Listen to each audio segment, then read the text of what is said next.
Okay, now you know how prostaglandins were my enemy? Steroids are my friend, and my friend has been taken away from me, and my friend has to stay, 6 feet away from me, which is unfortunate because I want the steroids to be in my joint and not still in the doctor's office. But until we go to phase 1 reopening, there will be no steroids for Miss Sprague. She's a little bummed about it.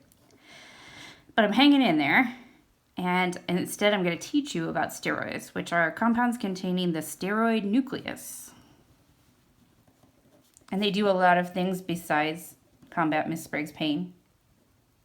We'll talk about that too. Which is 3 cyclohexanes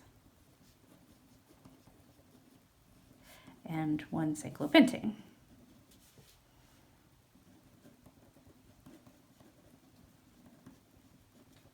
And we drew that on the front page. It's like hexagon, touching hexagon,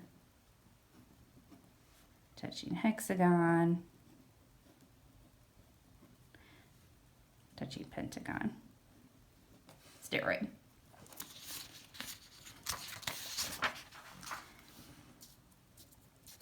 Okay, they form bile salts, which are something that's formed in your gallbladder and are used to break up fats, because fat travels through your stomach, gets into your small intestine, and your body's like, I don't know what to do with this. I'm full of water, and there's just these molecules, or these globs of fat traveling through my stomach. But your body actually wants to break it down for food, so that it needs to have something added to it to sort of break up the fat particles. Imagine if you've ever had a greasy pan and gone to start to wash it, and it the fat balls up into circle parts before it rinses down the drain.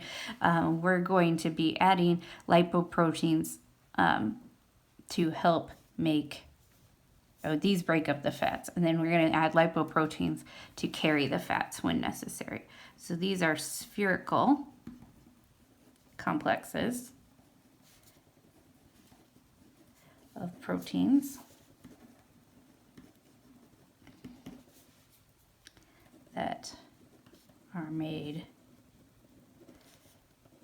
water soluble for lipid transport.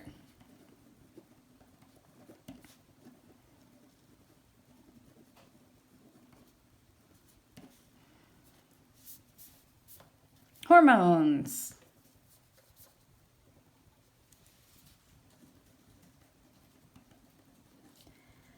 Hormones are chemical messengers. And when you teenagers think of hormones, you think of a 3-letter word. And yes, those are hormones, but they are only some of the hormones in your body. These are things like testosterone, androgen, those are the boy hormones, estrogen, and progesterone, girl hormones. And boys and girls have small quantities of the opposite hormone, but you have large quantities of the hormone that matches your sex. But those are not the only hormones in the body. These tell your body how to make secondary sexual characteristics, and when to have your period, and how to keep a baby. Because without progesterone, you can't have a baby. The baby you would conceive, and then the baby would not attach. So progesterone helps you keep a pregnancy if you are trying to have a baby. But there are lots of other steroids. There are adrenal corticosteroids. And if this situation with the pandemic has been stressing you out, those adrenal corticosteroids have been flowing through your bloodstream, telling your body, be on high alert, panic, panic, things are crazy. And if you produce too many of them, it can be a serious issue. You feel anxious all the time and shaky, and you'd have to go to a doctor if you're making way too much of these things. And those are emitted by the adrenal gland, but in smaller quantities in other places in the body as well. We've got aldosterone, which you're pleased that you have, but you never really have thought about it, which is a hormone that tells your body whether to make urine or not. So if you drink a big bottle of water, your body says, make urine, and sends out the aldosterone to make urine. And if you haven't had anything to drink in 7 hours, your body says, nope, don't send the aldosterone. Don't make any urine. No urine now. Save the water. We're dying. Oh, we already talked about the lipid bilayer, but here it is again. The arrangement of glycerophospholipids. Do you feel smarter when you say words that are that long? I mean, 3, 6, 9, 12, 14, 15, 16, 17, 18, 19, 20 letter words like glycerophospholipids. Do you feel like an adult now?